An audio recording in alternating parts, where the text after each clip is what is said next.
three little porkers. It's a triune tale of diminutive swine. Okay. Harry, here we go. You see? Sort of. Alright. 'Twas a time not long past, when there lived pigs in stature little, and number 3, who of an age now both entitled and inspired to seek out their fortunes, did set out to do so thusly. When they had travelled a distance, the pig numbered first spake, saying, Hearken, brethren, and heed this tempestuous realm. Should we tarry long, separated from hearth and home, we will fare, I fear, not well.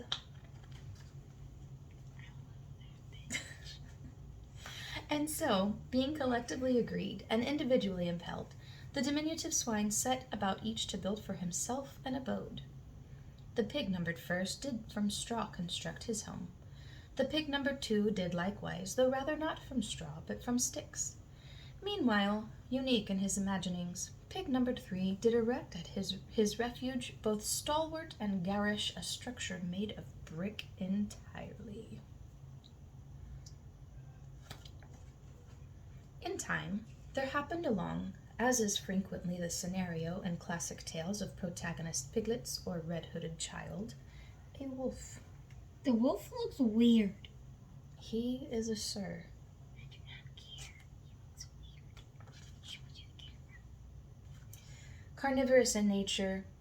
Carnivorous nature in full season, he called out to the straw-ensconced swine, saying, Pray thee, little pig, grant me entrance.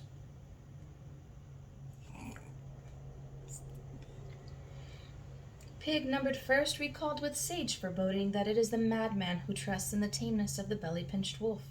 His reply in earnest, Nay, it shall not be, not by wit or whisker jowl. That's not how you said it last time. How did I say it last time? Not by whisker jowl. You said whisker jowl. Okay, sorry. Stupid. I know, it's silly looking at. To this most predictable response, the wolf replied immediately, Then steel thyself, little pig. Post haste shall I endeavour, employing means both huffing and puffing, to dismantle thy flaxen fortress. You sound like an old guy when you I sound like what? An old guy when you read. Does that look like what he sounds like? Whereupon the wolf did billow forth an exhale of gale force, which quickly rendered straw hovel to dregs and dross, and carried aloft piglet and shattered quarters both. Pig nose and pig butt. How is it?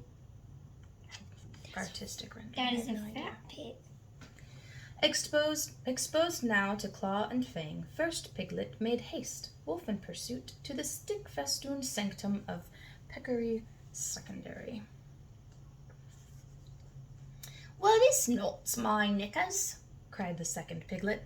Nowhere among those actions most considerate and amenable is the marshalling a feral wolf to my doorstep. Apologies, declared Piglet 1.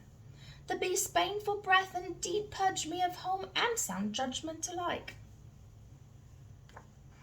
The mighty maelstrom of the wolf's torrential exhale splintered the second swine's shack and cut short his scolding simultaneously. Lo and behold, squealed 2, stand we now amid wooden wreckage, tremulous and vulnerable, with nary a strategy for eschewing the canine devourer in looming deadly proximity. Strategy, cried one. Well, 'tis noble to contemplate tactical particularities, pressed as we are with the time restraints forbidding detailed strategical conversations. I would urge we run. That's show the pictures to the camera. You can see. Kind of. Whether by their own fleet-footed competence or the wolf's windless attitude, the bantam porkers... Long accent. I'm reading the narrative part. Whether... I've done this before. Whether by their own fleet-footed competence or the wolf's windless attitude, the bantam porkers arrived at their ultimate kindred neighbor's impregnable brick ingress unscathed. Upon the third pig's door, with urgent hooves they pounded, calling out, Unbar this entrance, and with haste we beseech thee. The third pig hailed from the American colonies, and possessing a vocabulary substantially less robust than his impromptu visitors, replied, "Say what?"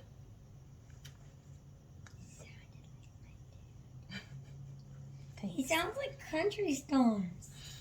"Seek we sanctuary," they implored on the verge of hysteria, "lest we fall forthwith to the ravenous appetency of yonder approaching carnivore." Still confounded by their importunate words, Pig 3 did render ajar his portal, whereupon 1 and 2 spilled through and collapsed beyond the threshold enervated. "So, you all just wanted to come in? You could have said that." The hiss of the wolf could again be heard externally. "Pray thee, pigs, grant me entrance." "The wolf!" cried 1 and 2. "Wolf?" said 3. "What you suppose he wants?" "He seeks to gain purchase within. Indeed, he would occupy this very alcove were he but afforded the most meager of opportunities." "Right, I'm just gonna ask him what he wants." "Under no circumstances," screamed 2. "There is naught to be gained accosting external opponents save our own immediate demise." "What'd you say about my mama?" Thanks. House and occupants were again engulfed in a malevolent blast of wolfish wind. The foundation shook, the frame rattled, and lo, to the astonished eyes of piglets and encroaching scoundrel alike, stood the third pig's lodging undaunted. Aghast and befuddled, 2 queried of 3, "How does against such relentless and torrential onslaught this domicile endure?" Pig 3, puffed out chest, tapped a hoof to the hearth, and responded, "It's American made." The end. Definitely my dad. I sound like your dad. Thanks. No,